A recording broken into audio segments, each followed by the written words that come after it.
Proverbs chapter 8 and verse 15. Wisdom speaking said, by me kings reign and princes decree justice. By me princes rule, and yea, all the judges of the earth. Proverbs 8, 15 and 16.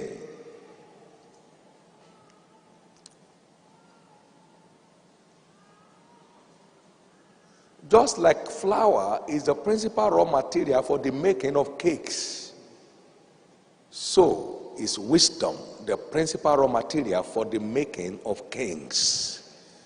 And kings here means leaders, the making of leaders.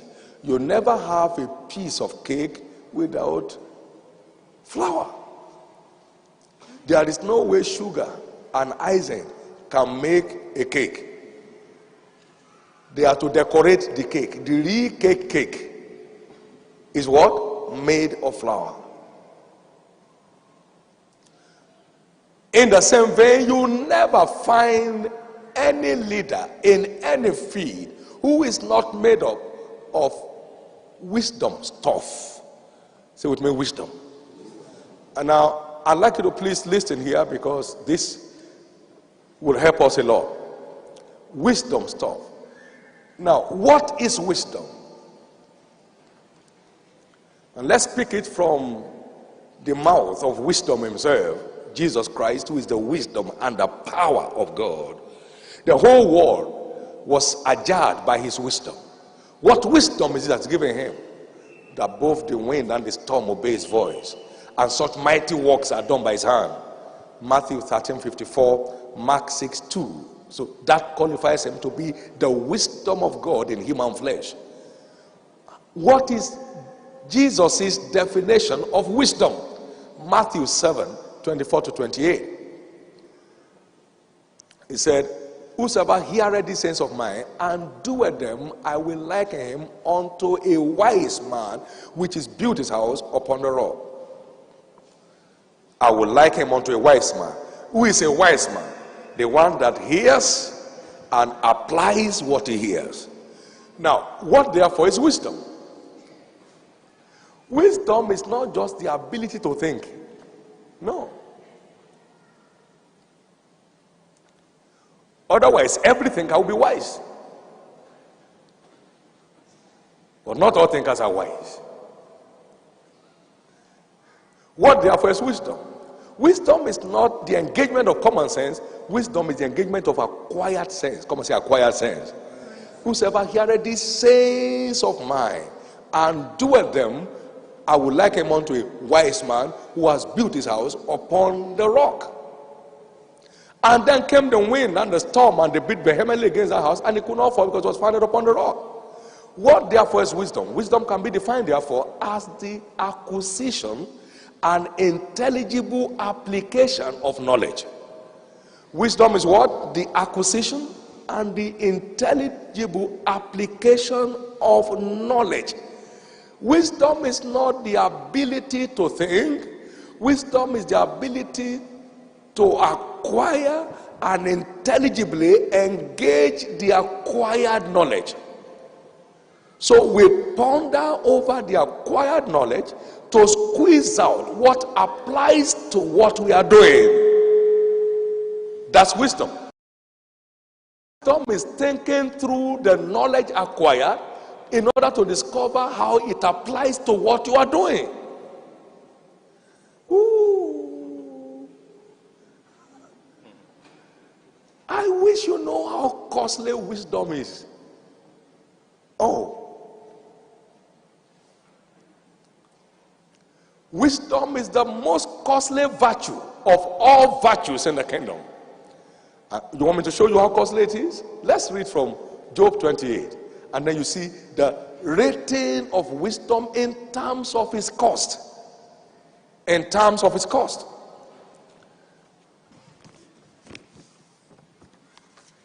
Now, talking about wisdom, he said, but where shall wisdom be found? Verse 12. Job 28 verse 12. And where is the place of understanding? Man knoweth not the price thereof. Hello? So it carries a price. Neither is it found in the land of the living as a treasure. You know, you can dig out gold, you can dig out diamond, but you can't dig out wisdom from the earth. He binded the flood. Now he went on and said, the deep said, it is not with me. The sea said, it is not with me. It cannot be gotten for gold, neither shall silver be weighed for the price thereof. It cannot be valued with the gold of Ophir, and the precious onyx or the sapphire. The gold and the crystal shall not equal it, and the exchange of it shall not be for pure gold. No mention shall be made of coral or of pearls, for the price of wisdom is above rubies. I'll stop there, verse 18. It's a most costly virtue because its treasure is most valuable. That's why it should not be mistaken for common sense. It's a quiet sense. It's a most costly virtue. That's why people pass by without being able to buy.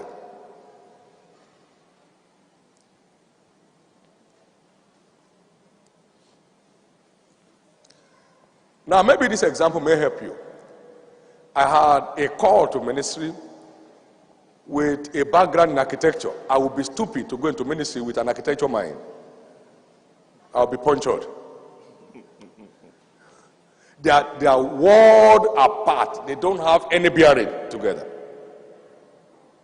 So if I'm called to ministry and I don't want to mess up, then I must go for what I consider will help me to measure up. So I selected 39 biographies of great ministries to study. How many? 39. It's no yoke. I mean, 39 selected biographies of great ministries that I could lay my hands on. I went into them like someone researching for a PhD program. By the time I stepped into full-time ministry, I was 39 years older than my peers.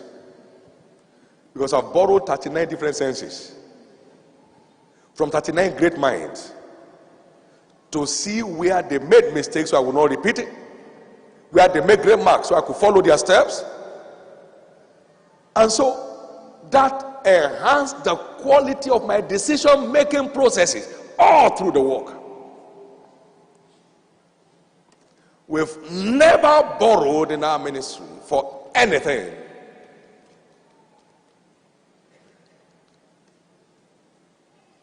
Those great minds schooled me into management of ministry affairs.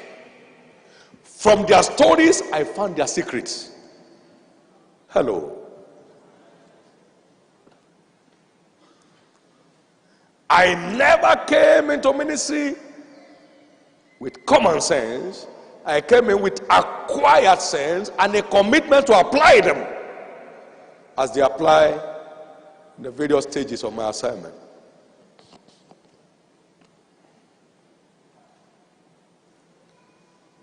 So we don't talk of wisdom without talking of being studious.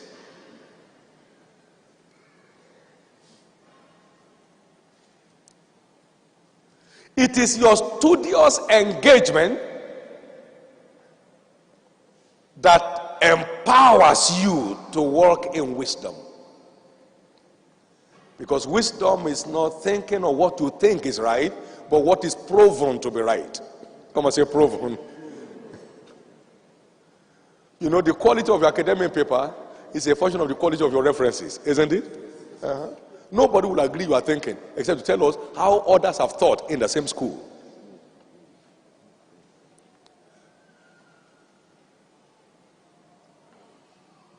So the quality of your life is essentially a quality of your references. It's a function of the quality of your references. I've never sat with Billy Graham in my life. It will be my great privilege to have such opportunity, but I've never had it. But I know much more about this man than those who are working for him. At least I've read about 4 of his biographies. So I can tell his story, his wife's story, and everything. What he saw in ministry, how he made up, how he came out of challenges, how he handled them.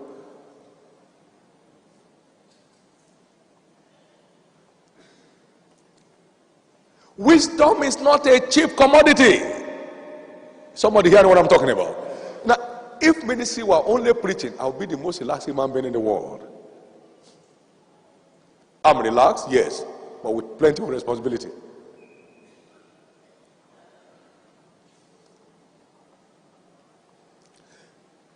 That's why I have come to conclude, by my opportune access to the secrets of many great lives, that every leader is a reader, and every committed reader is a potential leader. Every leader is a reader, because it's the engagement of the senses of others that makes him to make sense.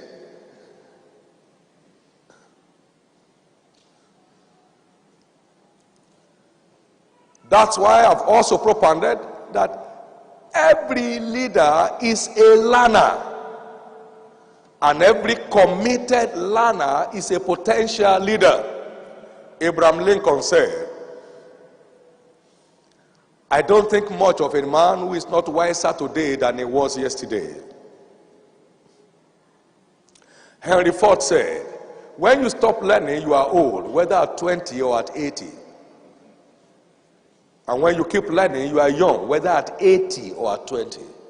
He said the best thing to do is to keep your mind young. And through the art of learning, or a commitment to a lifelong learning. I walked into the office of Kenneth Hagin, 1997, and then here he was, reading the book of T.L. Osborne. Reading. After writing all those books in his life, he was reading another author, 1997. He wasn't reading to post to us, because he was clearly our source of blessings and resources. But that was the book he was reading, 1997. 1997.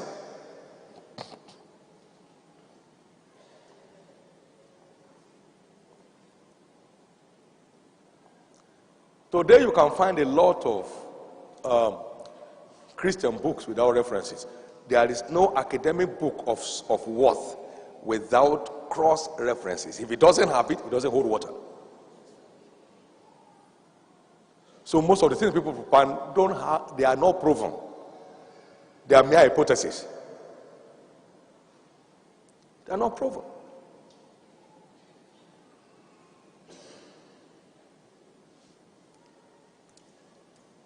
So it's wisdom is not a cheap commodity. Always remind yourself of Job 28, 12 to 18. It's not a cheap commodity. It's the costliest treasure in all the world. Because it demands your time, it demands your energy, it demands your resources. I was away in America sometimes, and I bought books worth $9,600 at the time. And when I got home, my wife said, "What did you bring?" I said, "Come see." So I invited her to my library, and I opened the first box, books down. From the second one, books. I said, "What else?" I said, "That's all else." And then I humorously said, "You see, the content of these books can easily make me a manufacturer of the things I will have bought if I could understand them." Hello? That is sense of value. Your sense of value for knowledge is a great determinant of your leadership future. I will never buy a piece of suit in my life, 9,000. What will I do with it? I mean, who is looking at me? I don't need that. But if I buy books of 20,000 pounds, I feel good.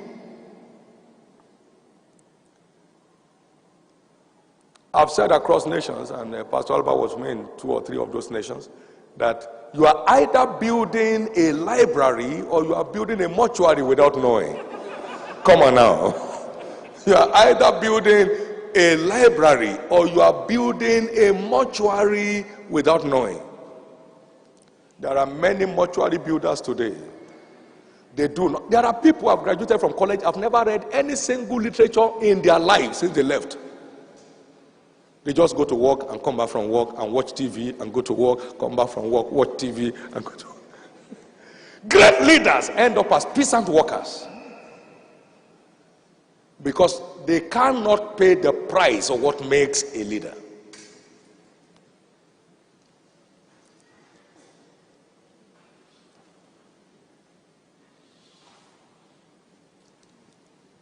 Please note from here, wisdom is not a cheap commodity. It's the costliest commodity, but of greatest value. The costliest commodity and of greatest value. Let me share with you the story of 2 great people that have inspired me a lot. The one of them is Benjamin Franklin. Benjamin Franklin had only 2-year formal education. How many years? 2 years. Only 2-year formal education. And this young man was an apprentice in a printing shop. And so in those days, they used to give them money for food. This is your lunch money, go and eat. He would save the money for lunch today, lunch tomorrow, until it's enough to buy a book he has seen.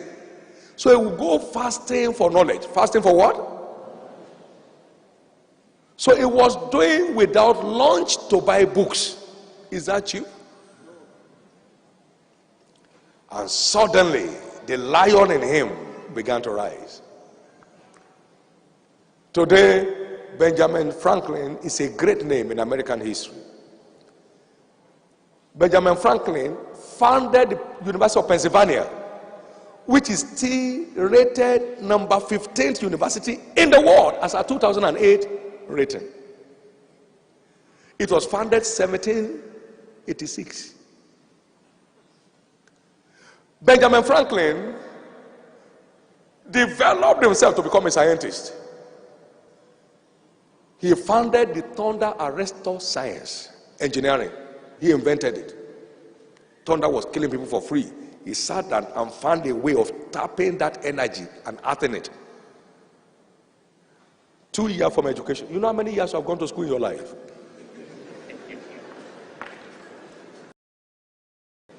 Now listen. Benjamin Franklin founded a daily newspaper, a tabloid. Benjamin Franklin became one of the foremost American diplomats. He single-handedly negotiated the French government support for the revolution. I hope I'm speaking well in London. That was what empowered the American forces to win. Today, there's a Benjamin Franklin Day in America. There are only 365 or 360 days in a year. They gave a day to one man who died about 300 years ago. That is the treasure of wisdom. It is not common sense, it's a costly sense. Come on, say costly. Wisdom is not common sense, it's costly sense. Very costly sense. Very costly sense. Benjamin Franklin read his way into greatness. He read his way into leadership. He wasn't waiting and wishing for it, he was working at it.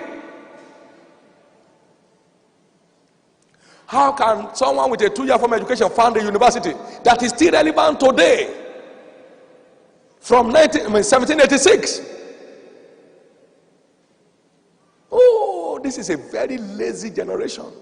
We just lay by and waiting for things to happen. We are killed by pleasure. Killed by pleasure.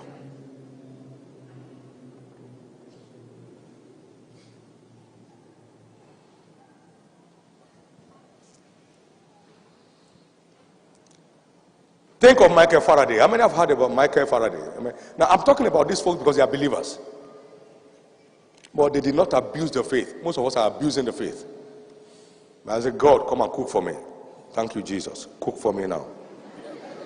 God, drive me to work. I don't feel like driving today.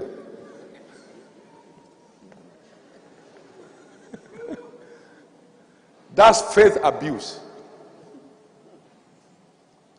Michael Faraday was a lab. Now, let me tell you a story. He also had a 2-year formal education. I noted some of these things in my book, Winning Wisdom. Now, you see, Michael Faraday was also a printing apprentice. It was a booming business in their days, so people learned how to be a printer. So he was there. But every time scientists exhibited their experiments, in those days, they were going about not watching film and videos and movies like today. It was a knowledge era. Come on, say knowledge era. Scientists will come in and exhibit their experiment. People pay to enter to watch. Michael Faraday was paying to enter. Small boy, what will he do with science? Now, there was this great physicist in his time. They call him Humphrey Davis. Humphrey Davis was a professor. And then Michael Faraday went to one of those exhibitions and took note. Now, for him to take note with only 2 years of education, he must have equipped himself. To even understand the professor, he must have equipped himself. I mean, understand what I'm saying? Now, Michael Faraday binded the notes and sent it to this professor, just to satisfy his printing and then all that, how much he enjoyed the lecture. So one time, a time came when the lab attendant of this professor left. And this man needed a lab attendant. Then he remembered a boy gave him a binded note of his lecture one time. He said, this boy may be interested in being a lab attendant. So he rode on his horseback to trace the address. And he found Michael Faraday. Would you mind being my lab attendant? Oh, with all pleasure. So Michael Faraday was a lab attendant who grew to become a world-class physicist. Now, listen to me. In his lifetime, Humphrey Davis began to be envious of the intellectual capacity of Michael Faraday. In fact, his biographer said he was reasoning more logically than Humphrey Davis. Well, to cut the long story short, you know the story if you're in the sciences, how great a name Michael Faraday made for himself in the field of science. Michael Faraday was not only a believer, he was also a preacher. But sold out to an undying quest for knowledge, and so earned his place in history. We don't talk of wisdom without knowledge. Now, let me say this. Wisdom is the principal raw material for the making of leaders, and knowledge is the principal raw material for the making of wisdom. So, leaders are made of applied knowledge. Come and say applied knowledge. Knowledge is not doing what you think. Knowledge is doing what you have discovered to be right. Doing what you have discovered to be right. And that's a lot of task. If anything can come out of Michael Faraday, there is something inside you. Amen. If anything can come out of Benjamin Franklin, there is something inside you. It's just to reorder your priorities. You see, students don't fail in school just because they are not intelligent. Most of the time they fail because they have wrong priorities. Say with me, wrong priorities. When it should be in the class, it's in town. When it should be in the library, it's in a party. So they dub him unintelligent. Not because he has no sound intellect, but he has a wrong priority, which has eroded his capacity to learn. So when you misplace your priority in your quest for leadership, you fail to become one. Knowledge is key.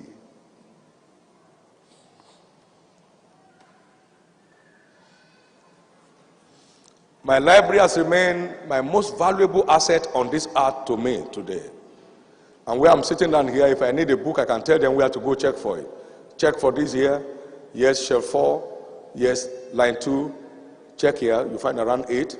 Bring it for me.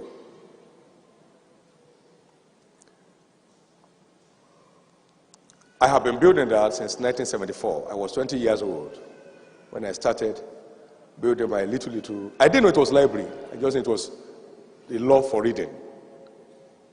Using money to buy things that when you see the price on them today, you wonder whether they stole it because of how little they were selling for that time.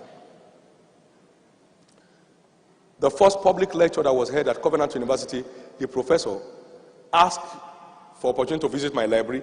The text he used for that lecture, the main text he used, was from my library. I'm not in academics. Now you understand what I'm saying? It's so important for you not to buy books for decoration. You know, Encyclopedia Britannica. And then you sit and then take a biro. Then they take a picture. And yet there is nothing. He has never opened it. If you open the book, they are stiff. The books are stiff. They have never been opened since the day they were decorated. That's not it. If you truly have a quest for spiritual growth, then go for spiritual resources. You have a quest for breakthroughs in business, go for material that will help you actualize it.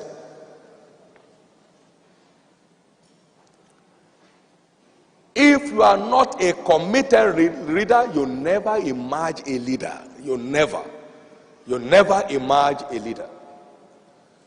I pray that somebody here this morning has heard something. Oh, yeah. Somebody here this morning has heard something. And all you need to do is to use it. I've told people time and again, I'm not surprised about where we are today. I would have been surprised if we are not there. Because the price, you can't be surprised if you go to a car garage to buy a car and you have the money. Can you be surprised that they sold to you? You can't be surprised. I cannot be surprised that we found ourselves where we are today. I would have been surprised if we are not there. Because I found what it would take you there, and I apply myself to those things, and so getting there must not be a surprise. Getting there must not be a surprise. Getting there must not be a surprise. Now, for instance, we are presently building a second university called Landmark University with agriculture as its main anchor. And for that reason, I had to send a team plus myself to Israel to go and check on 19 agricultural and research settlements in Israel to buy into their knowledge with all the available documents and resource materials in building what is going to start next year, October. And then negotiating for consultancy with some of those research centers so we can have input from somewhere in building what we are doing. Anything you do with only common sense will end in a common place.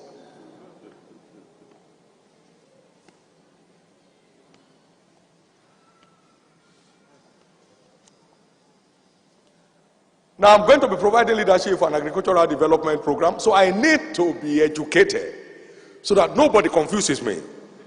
Right? So it's my job, therefore, to get some agricultural stuff from India, from here, from there, where they are making some present waves in it, and then try to find out what it is about. Say, but you're a pastor. Yes, but I have that assignment, and I have to provide leadership for you. Not by occupying a seat, but by having a sound understanding of how it works.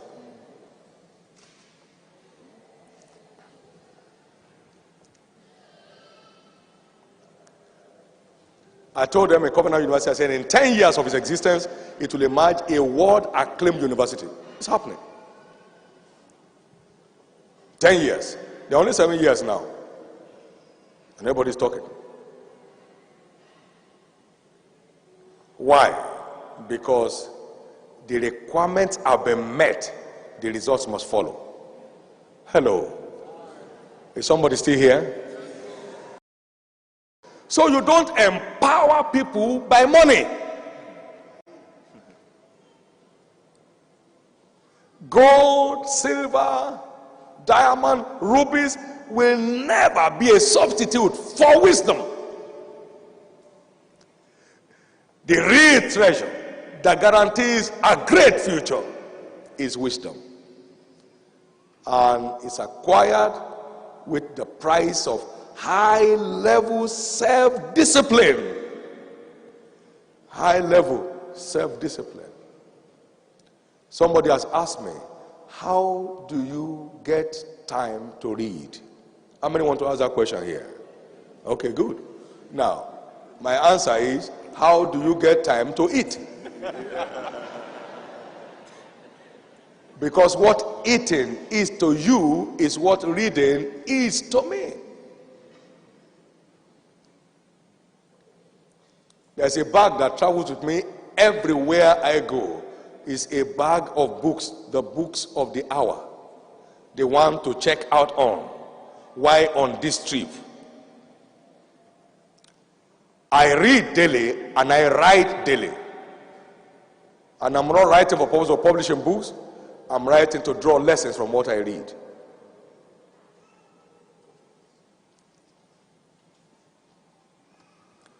There is nothing wrong with prayer, just that it's not a substitute for this. You can pray to acquire skill at a higher rate, but it will not be equal to skill.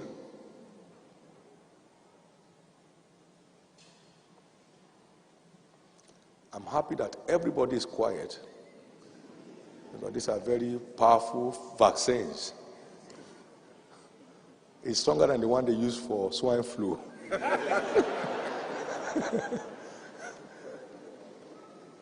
This is to cure live flu.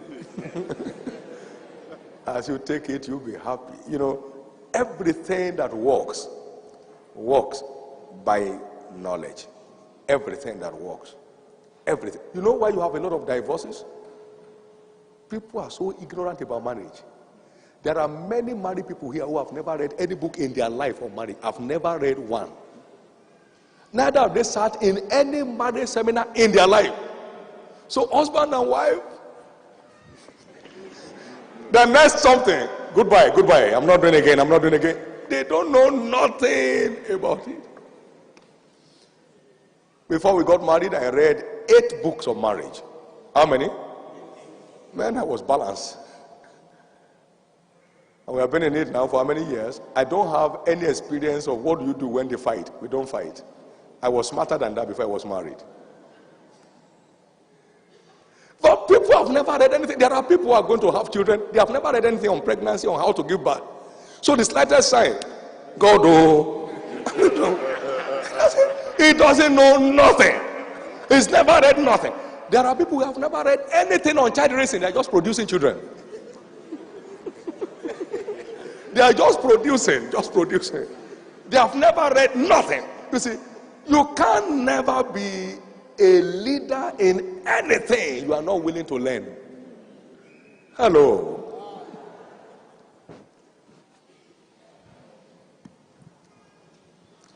You cannot be a leader in anything you are not willing to learn.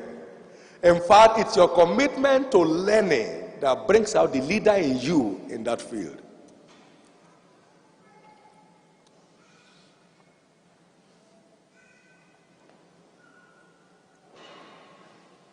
In our church back home, we recommend books for you to read. You must read them. And then you do seminar before you are married. So we can be free from all the crises. So you can ask questions, and they give you the answers, and they tell you what to do it. Well, just normal. You don't come tomorrow and say, okay, I'm not satisfied. You must be satisfied. You must be satisfied. Oh. Can you imagine if we can have in this place 1,000 leaders in their various fields? What that will mean to the nations where you have come from? It will mean heaven on earth.